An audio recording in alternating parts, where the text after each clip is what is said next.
अच्छे लोगों की श्री कृष्ण परीक्षा बहुत लेते हैं परंतु साथ नहीं छोड़ते और बुरे लोगों को बहुत कुछ देते हैं परंतु साथ नहीं देते। ये कहानी है धोखे के बारे में। इस कहानी में एक बिजनेसमैन गांव के लोगों को धोखा देकर चला जाता है।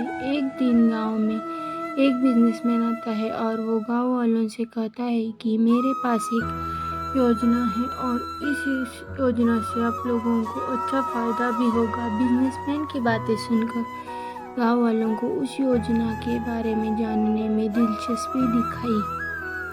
उस बिजनेसमैन ने गांव वालों से कहा कि योजना है कि मैं बंदर खरीदना चाहता हूँ और आप लोगों को मुझे बंदर पकड़ कर देने हैं। मैं हर एक बंदर का आपको 100 रुपये दूंगा। गांव के लोग खेती का काम करते थे लेकिन उन सभी ने सोचा कि ये काम भी बुरा तो नहीं है। गांव के लोग अब बंदर पकड़ने में जुट जाते हैं। कोई एक बंदर पकड़ लाता है तो कोई 2 बंदर पकड़ लाता है तो कोई 5 बंदर पकड़ कर लाता है। बंदरों के हिसाब से उस बिजनेसमैन ने गांव के लोगों को पेमेंट दे दी। गांव के लोगों को भी ऐसा महसूस हुआ कि उन सभी को अपनी मेहनत के हिसाब से पैसे मिले हैं और ये बिजनेसमैन ईमानदार है। कुछ दिनों बाद वो बिजनेसमैन वापस गाँव आता है।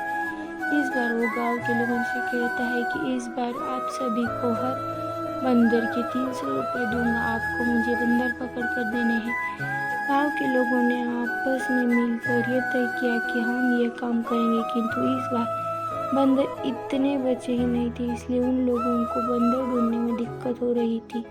आसपास के गांव में से भी बंदर बिल्कुल भी विलुप्त हो गए थे। इस बार गांव के लोगों ने बंदर ढूंढने में बहुत मेहनत की, फिर भी पिछली बार की तुलना में इस बार कम बंदर मिले थे।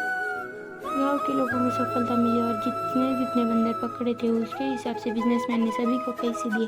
थोड़े दिनों बाद ये बिजनेसमैन फिर से गांव में आता है और गांव के लोगों से कहता है कि इस बार मैं आपको हर एक बंदर के 500 रुपये दूंगा। गांव वालों ने सोचा कि अब बंदर मिलने मुश्किल है क्योंकि आसपास के गांव में भी अब बंदर नहीं रहे। उन सभी ने मिलकर तय किया कि हम अपनी खेती में ही ध्यान देंगे और इस बार बंदर पकड़ने का काम नहीं करेंगे। सभी ने इस बार बिजनेसमैन को मना कर दिया और कहा कि हम इस बार ये काम करना नहीं चाहते हैं क्योंकि हमें अपनी खेती में ध्यान देना है। इस बार वो बिजनेसमैन चला जाता है। थोड़े दिनों बाद वो बिजनेसमैन फिर से गांव में आता है और वो इस बार गांव वालों से कहता है कि इस बार मैं आप सभी को हर एक बंदर के 2000 रुपये देने वाला हूँ। आप सभी को मुझे बंदर पकड़ कर देने हैं। बिजनेसमैन ने पहले भी गांव के लोगों को पैसे दिए थे, इसलिए उन लोगों को इस बिजनेसमैन पर भरोसा था। लेकिन बात ये थी कि अब बंदर बचे नहीं थे। गांव के लोगों ने उस बिजनेसमैन से कहा कि बात ये है कि अब बंदर बचे ही नहीं है और हमें मिलेंगे भी नहीं, इसलिए हमें ये नहीं कर सकते हैं। बिजनेसमैन ने कहा अच्छा ठीक है और वो निकल जाता है। लेकिन उस बिजनेसमैन के साथ उसका एक नौकर भी था और उसने गांव के लोगों से कहा था कि मेरे सेठ तो चले गए, आप सभी चाहे तो मुझसे 1000 रुपये में बंदर खरीद सकते हो। खरीद कर सेठ को 2000 रुपये में बेच सकते हैं। गाँव वालों ने कहा अच्छा ठीक है, हम ये करने के लिए तैयार है क्योंकि उन सभी को उस बिजनेसमैन पर पूरा भरोसा था।